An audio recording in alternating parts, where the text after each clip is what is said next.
김종배 시선 집중.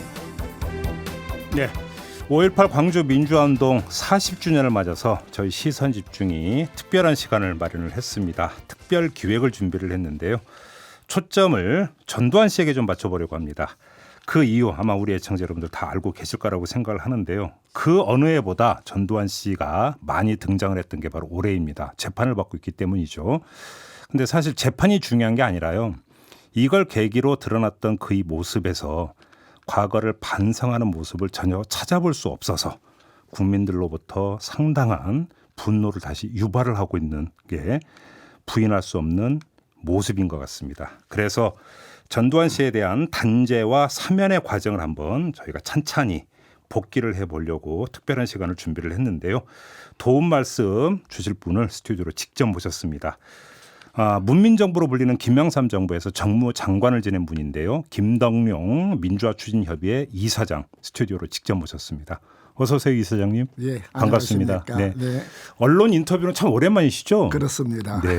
근데 지금 민주화추진협의회 하면 저는 80년대가 떠오르는데 예. 지금도 민주화추진협의회라는 단체가 계속 활동을 하고 있는 건가요? 예, 그 이후 네. 그 민주화 운동에 참여했고 창립을 했던 네. 그 당시에 멤버들이 네. 남아 있습니다. 그런데 그게 바로 5.18과 직접 관련이 있었고 바로 5월 18일, 이게 1984년 네. 5월 18일에 민주화추진협의회를 김영삼 전 대통령과 김대중 전 대통령이 함께 만든 단체입니다. 그렇죠. 네. 네. 민추협이라고 불려서 그러니까 전두환 정권에서 민주화운동을 이끌었던 단체로 저는 그렇게 기억을 하고 그렇습니다. 있는데. 그렇군요. 그러면 뭐 이사장님께서도 5.18 광주 민주화운동 올해 이제 40주년이 되는데 감회가 남다르실 것 같아요. 그렇습니다. 특히 저희 민추협은 바로 광주 민주화 운동을 기념해서 네. 4주년에 만든 단체이고 네. 또 제가 모셨던 김영삼 전 대통령은 바로 5.18 광주 민주화 운동에 네. 직접적으로 아주 연관되어 있는 인물이기 때문에 그러게요. 더더욱 그렇습니다. 네, 예. 바로 이제 그 어떤 말씀으로 어떤 뜻으로 그런 말씀하시는지 좀 이따 제가 이제 질문으로 아마 이제 가름할 수 있을 것 같고요. 네네. 그 전에 한번 좀 총평을 부탁드리고 싶은데, 네네. 그 전두환 씨의 모습이 여러 번 등장을 했습니다. 골프 치는 모습도 등장을 했고, 뭐 강남의 한 중식당에서 밥 먹는 모습도 등장을 했고, 재판 오가는 모습도 등장을 했고요. 근데 별로 바뀐 게 없다. 이런 평이 좀 주종인 것 같습니다. 어떻게 지켜보셨어요? 정말 안타깝습니다. 전두환 전 대통령이 국민으로부터 진정한 용서를 받으려고 한다면은 정말 당시의 상황을 진실되게 고백하고 그리고 그 진상규명에 협조를 해야 하는데 이 시간까지도 은폐하고 그리고 기피하고 있습니다. 네. 참 이것은 매우 안타까운 일이고 저는 생전에 전두환 씨가 진실된 고백을 하고 국민께 사죄하고 그리고 거기에 마땅한 형사적 책임을 받고 그리고 국민의 용서를 받는 것이 5.18을 명예롭게 정리하는 방법이라고 생각합니다. 그러게요. 바로 그런 뜻으로 지금 이사장님을 모시고 이제 그 문민정부에서 진행이 됐던 전두환 씨에 대한 어떤 단죄의 과정, 그다음에 사면의 과정에 대해서 좀 여쭤보려고 하는데요. 조금 전에 이제 그 김영삼 전 대통령과 5.18 광주 민주화운동 또 특별한 어떤 그 연관성이 있다고 말씀하셨는데, 그게 아마도 이걸 두고 말씀을 하신 것 같아요. 그러니까 1993년 3월 그러니까 김영삼 대통령이 취임하시자마자. 특별 담화를 통해서 어떤 그 입장을 표명을 했냐면 문민정부는 5.18 광주 민주화 운동의 연장선 위에 있다. 이렇게 선언했거든요. 바로 그걸 지금 말씀하시는 거죠. 예, 그렇습니다. 김영삼 대통령께서 취임하고 불과 몇 달이 되지도 않은 상황. 그러니까 2월 25일 취임식을 하셨는데 한 달 만인 5월 13일 바로 그때 광주 민주화 운동을 그 당시만 해도 광주 사태 이렇게 불려졌었습니다. 맞아요. 그런데 광주 사태를 광주 민주화 운동이라고 처음으로 명명을 했고 문민정부가 광주 민주화 운동의 연장선 위에 있다. 이렇게 하고 5월 18일을 국가기념일로 지정을 했습니다. 그런 연휴는 나름대로 김영삼 대통령이 5월 18일 당일에 예. 가택에서 연금됐거든요. 아. 그래가지고 광주에서 유혈 사태가 나온 것이 사실 세상에 알려지지 않았습니다. 우리 언론에 일제히 다 통제됐기 때문에. 80년 말씀하시는 80년 거죠? 5월 그렇죠. 18일 예, 예. 당일날 예, 말입니다. 예. 그럴 때 김영삼 대통령이 처음으로 외신기자 가택연금 중에 외신기자회견을 해서 지금 광주에서 유혈 사태가 있다라고 해서 처음으로 세계에 알려지고 그리고 3주년이 되던 83년 5월 18일에는 여러분 잘 아시다시피 김영삼 전 대통령이 목숨을 건 23일간의 단식 투쟁을 바로 광주 민주화운동 3주년에 처음 시작을 했습니다. 네, 네, 네. 그리고 4주년 되던 5월 18일에는 김대중 전 대통령이 당시에 미국에 있었는데 김대중 전 대통령과 함께 민주화 추진 협의회를 네, 그렇죠. 만들었고 이 민주화 추진 협의회가 사실 그 제야 민주 세력을 함께 묶어가지고 예. 민주헌법쟁취 국민운동 본부라는 걸 만들어서 유혈 항쟁을 하고 그렇죠. 그래가지고 6.29 항복을 받아내므로써 오늘의 민주화 시대를 열었습니다. 네. 그렇기 때문에 5.18과 바로 김영삼 대통령과 문민정부는 정말 연장선 위에 있다라고 하는 말씀을 하신 이유가 예. 거기에 있는 겁니다. 예. 근데 좀 하나 궁금한 게요. 이때 이렇게 선언을 하면서도 그 단죄는 하질 않았던 게 훗날의 역사에 맡기는 게 도리다 또 이렇게 그러니까 천명을 했거든요. 예. 이건 어떤 판단이었던 겁니까? 예, 잘 아시다시피 그당 김영삼 정부의 출범은 원래 당시 5.18이나 12.12에 주역을 했던 전두환 노태우 세력인 민정당 세력과 네. 당시 5.16의 군사 쿠데타 세력이었던 신민주공화당 김종필 씨 이렇게 세 세력이 합쳐서 만든 3당 통합에 의해서 탄생한 그런 정권이었습니다. 민주당이었죠. 그런, 예. 그런 시대적 상황과 또 그 당시에 정부의 구성 여러 가지를 볼 때에 네. 사실 이게 민주화 운동이라고 이렇게 명명하는 것 자체 그리고 연장선에 있다고 선언하는 것 자체만 해도 획기적인 일이었는데 그 당시의 구조상으로 볼 때에 예. 왜냐하면 사법부라든가 검찰도 군부 통치에서 성장한 사람들이 주리를 이루고 있었기 때문에 이걸 제대로 단죄하려고 한다는 것이 사실상 어려움이 있었습니다. 만일 잘못해가지고 어설프게 조사를 하겠다고 하면은 자칫하면 왜곡될 수가 있고 그리고 그 세력들에게 면죄부를 줄 수 있는 위험성이 있었기 때문에 네. 지금은 아직 때가 아니다라고 생각해서 때가 되면 해야겠다. 그래서 일단 일정 미뤘던 것입니다. 그러면 정리를 하면 그때 김영삼 대통령은 당시에는 그래도 사법 처리까지 염두에 두고 있었지만 예. 그러니까 그때 민정계라든지 아니면 공화계에서 사법 처리는 안 된다 이렇게 제동을 걸었던 반대를 했던 겁니까? 그 당시에 김영삼 대통령이 신한국당에는 민정계 12.12나 5.18에 참여했던 그 주역들이 많이 참여하고 네, 있었고 네, 네. 그래서 그 민정계 세력이 민주계보다도 훨씬 더 많은 그랬죠. 세력이었기 때문에 그렇죠. 그 당시 그것을 조사하고 한다는 것 자체는 도리어 진실을 제대로 밝히기보다는 오히려 면죄부를 줄 수 있다. 왜곡시키고 면죄부를 줄 수 있는 상황이기 때문에 예. 아직은 때가 아니다는 판단을 하셨던 겁니다. 아, 그래요? 그러면 그 94년인가요? 근데 여러 개 어떤 고소고발이 있었고 우여곡절 끝에 검찰에서 이제 수사를 하는데 그때 그 유명한 어록이 나오잖아요. 성공한 쿠데타는 처벌할 수 없다. 예. 이것도 그럼 그 연장선상에서 이해를 해야 되는 그게 겁니까? 바로 그 당시의 사회적 상황과 정치적 한계가 무엇이었는가를 보여주는 것이라고 저 단적으로 보여주는 것이다. 그러니까요. 오직하면은 참 성공한 쿠데타를 처벌할 수 없다고 검찰이 그렇게 했어요. 그런 검찰한테 조사하라고 시켜서 제대로 밝힐 수가 있었겠습니까? 아하. 그게 바로 그때 상황을 정확하게 표현한 것이라고 생각합니다. 아니 그때 그러면 김영삼 당시 대통령이나 예. 그 성공한 쿠데타는 처벌할 수 없다라는 검찰이 이렇게 대놓고 이렇게 했던 것을 도대체 어떻게 받아들이셨어요? 그건 있을 수 없는 일이지만 예. 아까 앞서 말씀드린 대로 네. 아직 분위기가 성숙되지 못했기 때문에 네. 좀 때를 기다리는 것이 옳겠다 이렇게 생각하셨는데 네. 김영삼 대통령이 집권하자마자 하나회를 해체하고 그렇죠. 그래서 소위 군사 쿠데타의 그 근거를 완전히 참 예. 뽑아내고 또 그리고 참 금융 실명제 또 그리고 공무원 재산 등록 예. 이런 것을 실천함으로 국민적 지지율이 굉장히 높았습니다. 그래서 정치적인 사실 영향력이 커졌겠는데 그때 마침 전두환 노태우 비자금이 폭로가 됐습니다. 그렇죠. 그러니까 이제 이게 때가 됐다. 예. 이렇게 생각하시고 5.18 특별법을 만들고 바로 구속하고 조사하고 단죄에 들어갔던 겁니다. 그 얘기 여쭤보기 전에요. 그 2008년에 예.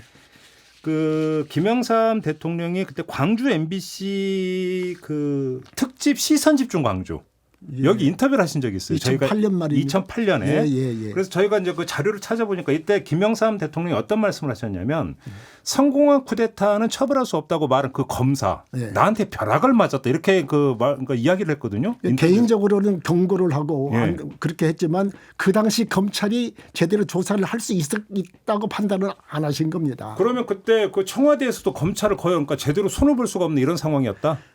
사실 당시 검찰은 예. 박정희 이후 예. 군부 세력이 장악하고 예. 그 속에서 성장한 사람들이었기 때문에 예. 사법부를 포함해서 수사기관이 예. 군부 세력의 영향을 많이 받을 수밖에 없었습니다. 아직 그때도 군부 세력이 정치적인 세력으로서 엄존하고 있었기 때문에 예. 그러면 그때 그 검찰 같은 경우도 표현을 어떻게 써야 되는지는 모르겠습니다만 사실은 거의 청와대하고 거의 뭐라고 할까요? 항명이라고 해야 되는가? 뭐라고 해야 되는가? 표현을 어떻게 해야 될지는 모르겠지만 항명이라기보다는 그런 검찰에 맡기는 것이 진실을 제대로 파악하기 어렵다. 그때 당시에 이제 그렇게 판단했다. 그렇죠. 정치적으로. 네네. 그렇다가 이제 그 조금 전에 이제 말씀하신 비자금 사건이 터졌죠. 노태우 비자금 사건이 또 터지고. 대통령의 영향력이 커지고 국민의 지지율이 높았기 때문에 예. 이제는 때가 됐다. 예. 이렇게 판단하신 거죠. 그러면서 역사 바로 세우기 이제 들어가고 예. 그러면서 어떤 사법 처리에 들어가게 되는 건데요. 네. 그러면 이때는 민정계나 이런 거 공학의 어떤 반발이나 반대는 없었습니까? 실제 내부적으로는 많은 반발이 있었지만 주로 어떤 일이 있었습니까 그때? 그때 꼭 왜 대통령을 만드는데 우리가 기여를 했고 또 앞으로도 정치 활동을 국가를 통치하려면 우리들의 도움이 필요한데 네. 이래도 되겠습니까? 그리고 영남의 지지를 받아야 하는데 이래도 예. 되겠습니까? 하는 많은 반발이 있었습니다. 잠깐만 영남의 지지를 받아야 되는데 전두환 노태우를 그러니까 처벌을 하면 영남의 지지를 받을 수 있겠습니까? 대놓고 이렇게까지 이야기를 했습니까? 그렇습니다. 민정계에서? 예. 그래요? 근데 어떻게 돌파를 하셨어요? 아까 말씀드렸던 그때는 김영삼 대통령의 소신이 분명했고 예. 국민적 지지가 있었고 예. 그리고 사실상 그 대통령의 정치적 영향력이 컸기 때문에 돌파할 수 있는 힘이 있었지요. 그래요. 예. 결국 이제 국민적 지지를 이제 등에업고 그렇죠. 이제 결국은 여기서 어떤 민정계라든지 공학에도 이제 누르면서 이제 추진할 수 있었다 이런 말씀이신 것 같은데. 예, 그렇습니다. 근데 좀 이 이야기 어찌 보면 본론은 지금부터인 것 같은데요. 97년에 이제 그 김영삼 대통령이 퇴임하기 직전에 그때는 이제 차기 대통령 선거가 끝나고 난 다음인데 네. 보도를 종합으로 하면 그때 이제 김대중 대통령 당선인하고 만나서 네. 만나고 난 후에 전두환 씨는 사면이 결정이 되잖아요. 예. 이때 그러면 그 주도적으로 사면을 그 결정을 했던 그러니까 주역이 김영삼 대통령인가요? 그때 김대중 당시 당선인이신가요? 어느 분이라고 봐야 되나요? 물론 김영삼 대통령입니다마는 예. 당시에 대통령 당선이 확실시되는 김대중 전 대통령께서는 네.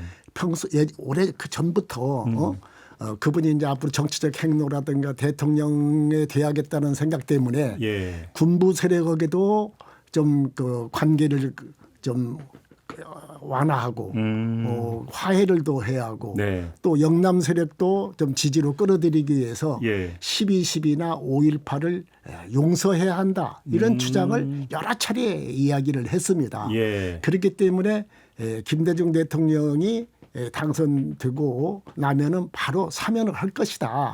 김영삼 대통령은 그렇게 판단을 하셨는데 예. 그러면은 어차피 김대중 대통령이 사면을 한다고 하면 예. 차라리 내가 형무소에 보냈던 내가 참 사면을 하는 것이 어떤 의미에서는 결자 해지라고 그런 결자 해지 원칙에도 맞고 그리고 또 제가 그렇게 말씀했습니다. 참 대통령의 그 철학이라고 하는 참 대도무문 예. 정신에도 그때 그게 대도무문. 예, 맞는 맞아요. 것 같습니다. 예. 그래서 저는 그때 자주 김영삼 대통령이 임기 말에 참 어려웠습니다. 아시다시피 IMF를 당하고 그랬죠. 아들 현철 씨가 형무소를 가고 그렇죠. 그런 사태 때문에 참 지지율이 급격히 떨어지고 맞아요, 맞아요. 그래서 거의 식물 대통령 같을 때 예. 제가 자주 일주일에 한 번 이상 제가 지금 대통령 만나서 막 퇴임 이유를 위해서 이야기할 때 저 자신도 강력하게 가깝게서 이렇게 그렇게 결정하시는 게 좋겠습니다. 네. 그런 진언도 제가 드렸고 네. 그래서 김 대통령이 주도적으로 사면 전직 대통령 형무소에 넣은 내가 풀어주고 가는 것이 이게 사리에 맞겠다 네. 이렇게 판단을 하신 거죠. 네. 그런데 그걸 한번 이렇게 여쭤볼게요. 그러니까 역사에서 이제 그 만약이라고는 가정은 성립이 되지 않는다고는 합니다만 만약에 그때 사면을 안 해줬다면 어떻게 됐을까요? 제가 보기엔 바로 김대중 대통령이 사면을 했을 거라고 생각합니다. 예, 당연히 했을 거라고 생각합니다. 그래요. 네.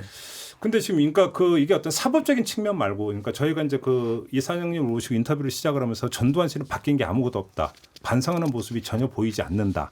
이런 그 이야기부터 시작을 하지 않았습니까? 네. 혹시 만약에 그때 그 단죄를 내렸고 그냥 그 자체로 어떤 사법적 처벌을 그대로 유지를 했다면 어땠을까라고 하는 어떤 이런 궁금증 때문에 여쭤봤는데 그건 어떻게 보세요?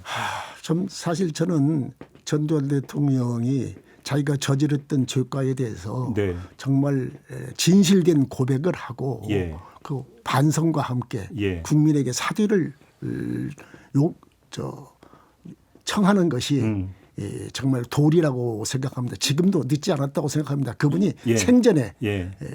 나는 그런 일을 하기를 바라고 지금 또 재판이 진행 중이니까 네. 물론 이것은 조금 다른 재판입니다만은 이 재판 과정에서라도 시간이 빠르면 빠를수록 좋기 때문에 예. 참 진실을 고백하고 예. 사죄하는 것이 우선이고 그래서 지금이라도 늦지 않으니까 진상을 규명하는 일에 네. 협조를 해야 한다. 예.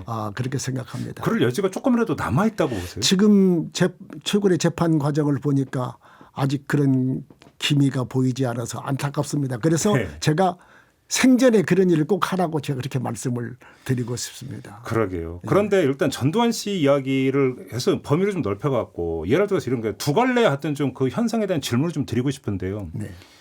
하나는 5.18 광주 민주화 운동에 대한 성격이라든지 의미라든지 역사적 사실을 왜곡하는 움직임이 최근 들어서 계속 나타나고 있지 않습니까? 예, 그러더군요. 근데 지금 그 갈래에서 보면 또 한편으로는 지금의 미래통합당도 분명히 그러니까 있거든요. 예. 거기서 일부 그러니까 뭐 의원이 그 토론을 연다든지 그러면서 뭔가 막말을 한다든지 여기다가 이제 아까 얘기했던 성공한 쿠데타는 처벌할 수 없다는 그때의 그 검사가 지금 미래통합당 물론 전신이긴 합니다만 소속 의원까지 하고 이런 현상을 어떻게 그러면 받아들이고 이해를 해야 된다고 생각하세요? 아직 이 시간까지 5.18을 폄하하고 색깔론으로 시운을 들씌우는 그런 정치 세력이 있다는 거 참 예. 안타깝게 그지없습니다. 예. 그러나 진실은 저는 하나라고 봅니다. 둘일 수 없다. 네. 그리고 이미 5.18은 역사적으로나 실체적으로 또 그리고 국민 다수가 네. 민주화 운동으로 인정했습니다. 네. 그것을 부인한다거나 예. 하는 억지를 써서는 안 된다. 예. 그렇게 생각하고 이번 총선이 그런 억지 주장하는 사람들에게 대해서 그건 아니다라고 평가한 것이라고 저는 보고요. 네. 야당이든 어떤 정치 세력이든 이제는 다시 그 길로 가서는 안 된다 예. 이렇게 생각합니다. 근데 제가 뉴스를 보니까 예. 미래통합당의 젊은 그러니까 청년 비대위원들이 네, 자기 선배들이 잘못한 것에 대해서 사죄하기 위해서 광주 현장에 가서 기념식에 참석하겠다라는 그런 모습을 보였습니다요. 예. 그래서 저는 더 이상 야당이나 어떤 정치 세력에서도 좀 5.18을 더 폄하하거나 예. 그런 억지 주장을 해서는 안 된다고 예. 생각합니다. 뭐 하나 더 덧붙여서 말하고 싶은 것은 설령 박근혜 전 대통령에게 인간적인 면에서 연민의 정을 가지는 사람이 있을지라도 그 사람을 다시 정치 세계를 끌어들이겠다는 생각 같은 것도 이번 기회에 저는 마땅히 끝내야 한다고 저는 생각을 합니다. 네. 그러면 예를 들어서 지금 뭐 이른바 아스팔트 보수라고 불리는 사람들이라든지 네. 그다음에 뭐 유튜브에서 이제 활동하고 있는 사람들이라든지 이런 사람들 같은 경우는 뭐 5.18 광주 민주화운동에서 뭐 왜곡하고 폄하하는 경향이 좀 나타나고 있잖아요. 예. 결국은 이런 현상 같은 경우 저는 여기서 한번 이 질문을 드리고 싶은데 앞서 민정계나 공화계를 말씀하셨잖아요. 김영삼 정부 시절에. 그러면 그 사람들 같은 경우도 지금이라서 이렇게 막말하는 수준은 아니지 않느냐라는 생각이 드는데 공개적으로는 그렇게 말하지 공개적으로 못했습니다. 말하지 못했잖아요. 그렇습니다. 최소한. 예. 그러니까 공개적으로는 광주 민주화 운동이라는 것에 대해서 인정을 하고 일단은 들어갔잖아요. 예. 근데 오히려 최근 들어서 이렇게 나타나는 현상을 도대체 어떻게 이해를 해야 되는 거예요? 그 사람들은 제가 봐도 그 참 손바닥으로 하늘을 가리겠다는 것이지 진실을 예.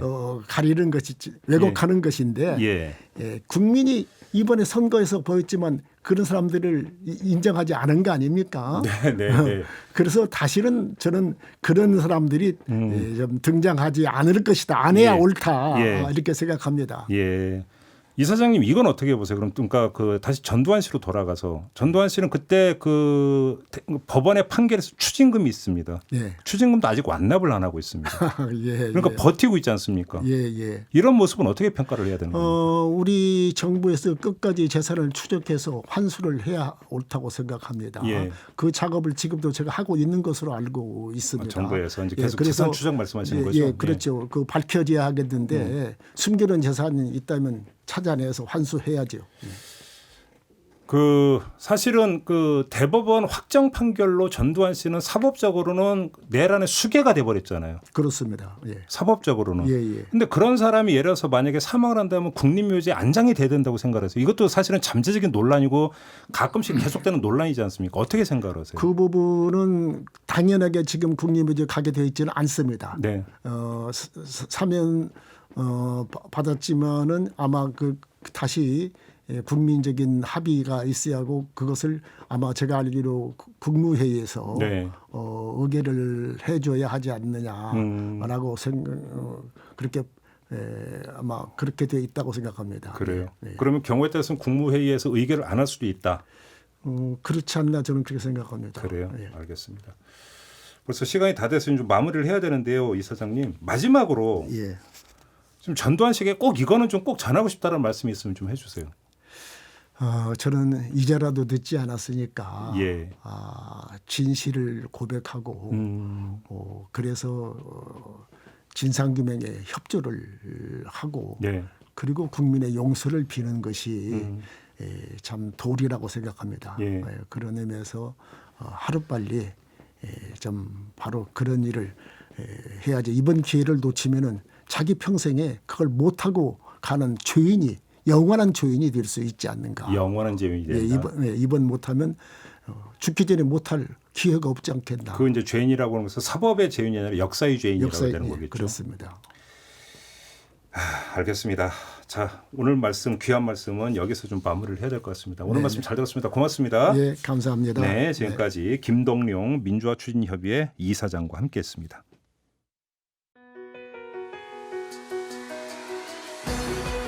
이슈의 핵심을 꿰뚫는 예리한 시선, 믿고 듣는 진품 시사 김종배 시선 집중.